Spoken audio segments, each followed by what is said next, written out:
Selamat pagi anak-anak ibu guru semua. Salam sehat buat kita semua. Apa kabar hari ini? Semoga kabar baik semua ya nak. Pada hari ini kita akan belajar. Sebelum belajar, ayo persiapkan dirimu terlebih dahulu ya.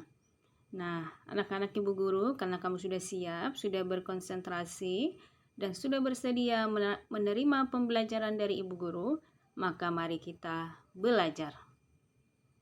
Hari ini kita akan belajar dari tema 4, yaitu hidup bersih dan sehat.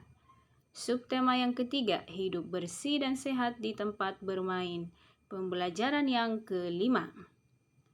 Nah, hari ini tujuan pembelajaran yang akan kita capai adalah yang pertama, siswa dapat menggunakan kosakata tentang cara menjaga kebersihan tempat bermain. Yang kedua, siswa dapat mengetahui sikap yang harus dimiliki agar terciptanya persatuan. Dayu dan teman-teman bermain di halaman rumah. Kebersihan lingkungan harus diperhatikan sebelum bermain. Nah, di sini Dayu dan teman-temannya sedang bermain di halaman rumah. Nah, halaman rumah ini juga bisa menjadi tempat bermain ya. Nah, perhatikanlah percakapan mereka. Ini Dayu. Teman-teman, sebelum bermain, mari kita bersihkan dulu tempat ini. Nah, lalu Benny menjawab, setuju. Nah, lalu Mei pun menjawab, setuju, daun-daun ini harus kita bersihkan. Nah, dan Siti pun menjawab, sampah dedaunan harus dikumpulkan karena bisa diolah menjadi pupuk kompos. Nah, anak-anak, sampah-sampah yang ada di lingkungan kita, apalagi contohnya dia dari sisa-sisa makanan ataupun kotoran hewan dan juga daun-daunan, itu bisa digunakan menjadi pupuk kompos ya, yang berguna untuk tanam-tanaman. Bacalah teks berikut dengan nyaring. Kesehatan dan keselamatan ketika bermain perlu diperhatikan. Nah, itulah judulnya. Kebersihan lingkungan wajib diperhatikan sebelum bermain. Jika ada sampah dan kotoran hewan harus dibersihkan terlebih dahulu. Kotoran hewan jika terinjak dapat membuat kaki gatal. Kaki yang gatal akan membuat kegiatan terganggu. Keselamatan dalam bermain juga harus diperhatikan. Jika ada benda tumpul atau benda-benda yang tajam harus disingkirkan. Misalnya saja duri atau potongan kayu yang tajam. Duri dan potongan kayu yang tajam dapat melukai kaki. Kegiatan bermain pun akan terganggu. Oleh sebab itu, kesehatan dan keselamatan bermain harus selalu diperhatikan. Nah, ternyata selain potongan kaca, duri dan potongan kayu yang tajam juga harus kamu perhatikan saat bermain ya. Nah, selain itu juga kotoran hewan mungkin ada di tempat bermain juga harus segera dibersihkan ya nak ya. Nah, agar kita dapat bermain dengan aman dan juga dengan selamat. Nah, anak-anak, ini adalah cara-cara saat kita bermain supaya kita dapat sehat, nyaman, dan selamat. Nah, jika lingkungan tempat bermain kita bersih, maka tentu kita bermain akan merasa senang dan nyaman. Bermain akan aman jika lingkungan bersih. Sebelum bermain, harus melenturkan tubuh terlebih dahulu. Masih ingat ya kamu cara melenturkan tubuh? Melenturkan tubuh dapat dikembangkan dalam bentuk permainan. Misalnya saja mengoper bola beruntun dari belakang ke depan. Nah, ini contohnya dia. Yang dioper itu bola itu dari belakang ke depan. Nah, lihat tanda panahnya ya. Nah, ini adalah satu kelompok. Nah, lalu ada lagi kelompok yang lainnya. Cara melakukannya. Yang pertama, buatlah 2 regu berbaris berbanjar saling berhadapan.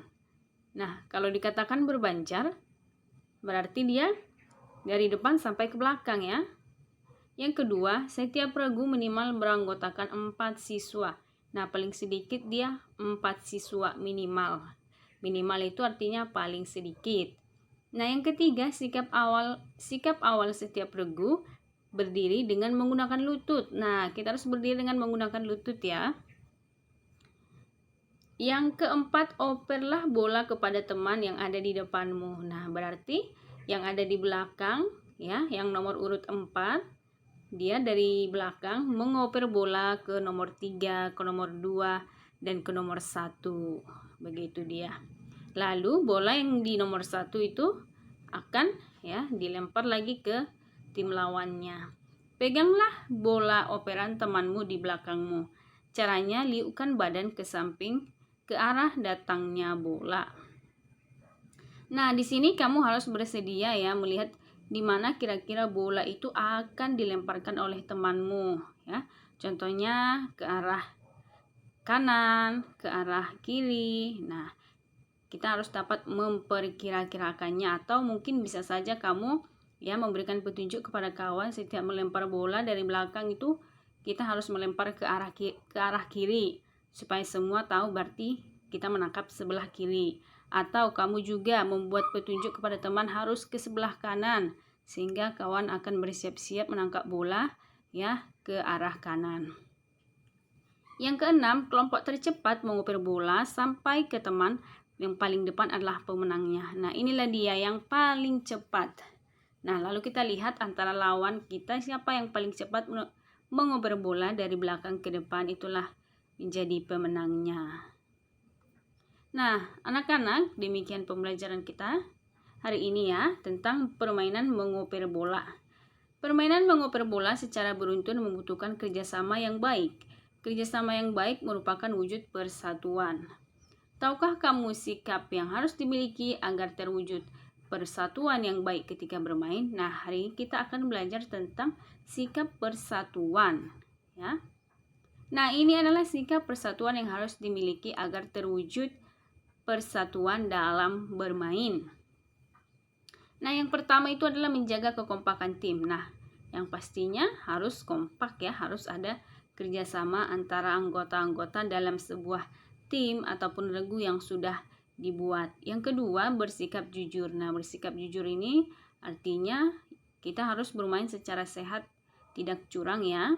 Yang ketiga, menolong teman yang dibutuhkan. Nah, ini sesama teman satu tim kita kan mungkin ada yang berbeda-beda dia kekuatannya daripada kita, ada yang agak lemah, ada yang lebih kuat. Nah, kamu bisa tentukan posisinya ya. Contohnya yang di depan dan di belakang itu pasti adalah orang yang kuat, contohnya dalam bermain mengoper bola. Sedangkan yang di tengah-tengah adalah posisi teman yang sedang-sedang saja. Ya, itu juga termasuk menolong teman ya saat bermain. Yang keempat, tidak mau menang sendiri. Nah, benar ya, tidak mau menang sendiri. Kamu juga harus mengajak teman satu timmu untuk bisa menang, ya. Jangan hanya ingin menang sendiri, tetapi ajaklah kawan-kawan satu timmu agar dapat menang semuanya. Nah, anak-anak, demikian materi kita hari ini. Semoga bermanfaat buat anak-anak ibu guru. Jika ada kesalahan, mohon maaf. Tetap sehat, tetap semangat, dan berbahagia. Sampai jumpa pada pertemuan selanjutnya.